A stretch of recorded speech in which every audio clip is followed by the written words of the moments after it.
This is a U.S.-China media brief produced by the UCLA Asian American Studies Center.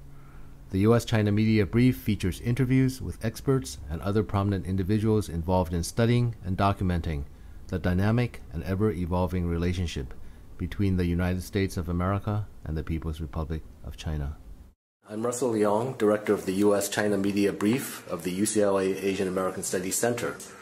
Our purpose is to provide a more balanced view of U.S.-China relations for the U.S. media through our media brief and website. Do you think now with the emergence of China as a global nation that the U.S. media is more sensitive or trying harder, or do you think it's just continuing what you experienced when you were working at the Washington Post?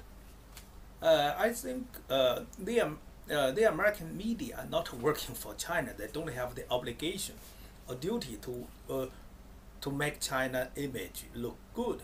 They are working for their readership, and because they are working wide for the readership, if they don't have a readership, the journalists will not survive.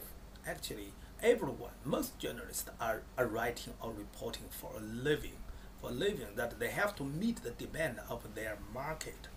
And China is not the market of the New York Times or the Washington Post or CNN, because most Chinese people don't read or understand English at all.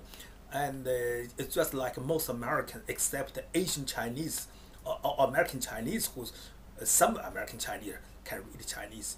But most American Chinese now, the next generation, don't read Chinese at all. So most Americans, I believe, at least, I think 99% of Americans don't read Chinese at all. So they don't. So the Chinese media, when Chinese reporters write for Chinese media, they don't care about how the American feel about it. It's just like when the American journalists write about China, they don't care about it, how Chinese feel about it. If the American reader like it, they would write it that way. So it depends on how the public look at China. If the public look at the emerging power of China as a threat to the United States, then the media have to follow the agenda or tone of China's threat. If the public like China, and the media will like China, but unfortunately, because the Hollywood movies,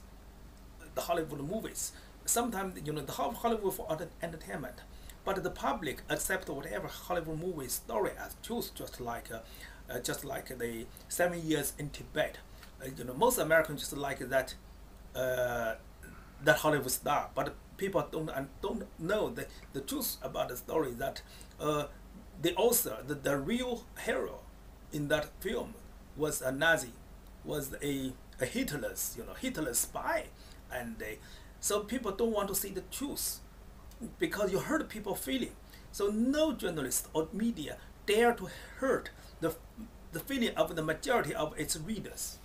But does the media shape its readers' attitudes, or does the public shape the media's?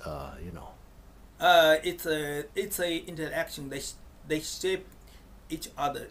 The media consciously or unconsciously cultivate or shape a public opinion, and then the opinion had the impact on the media.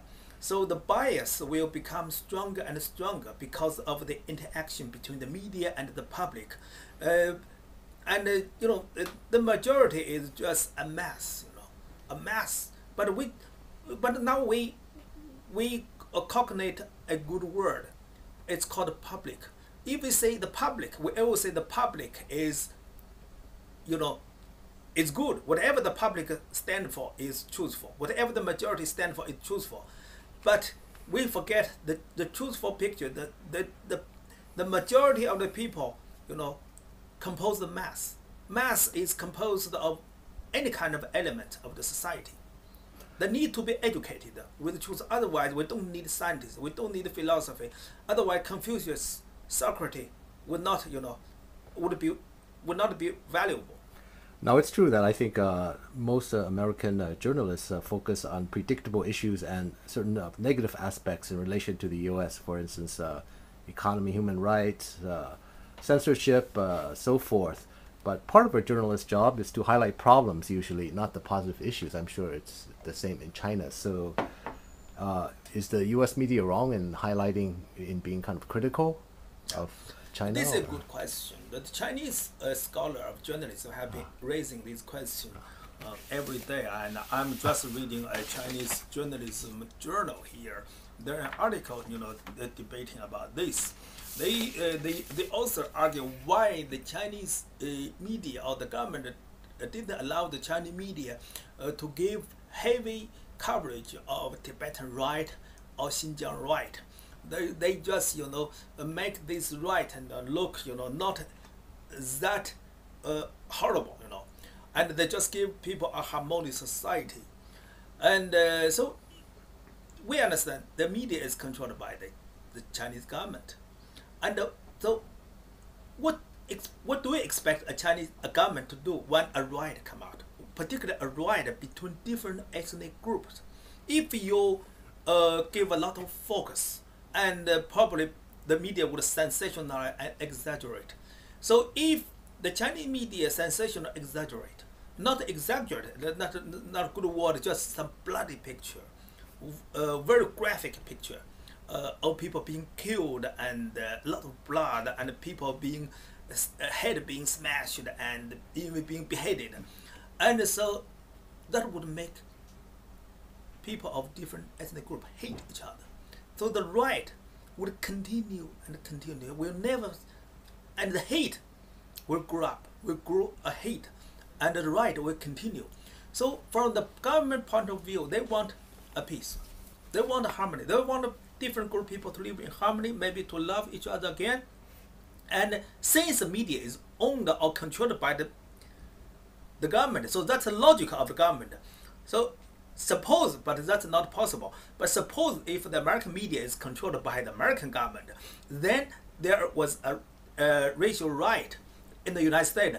How would the American controlled media do? They would encourage the government controlled media to put oil or to put petrol in the flame. And so it depends on how you look at it. The preceding copyrighted program is a property of the University of California, Los Angeles. All rights reserved. It may be used freely for educational and not-for-profit activities. For other uses or to make an inquiry, please contact the Asian American Studies Center at UCLA.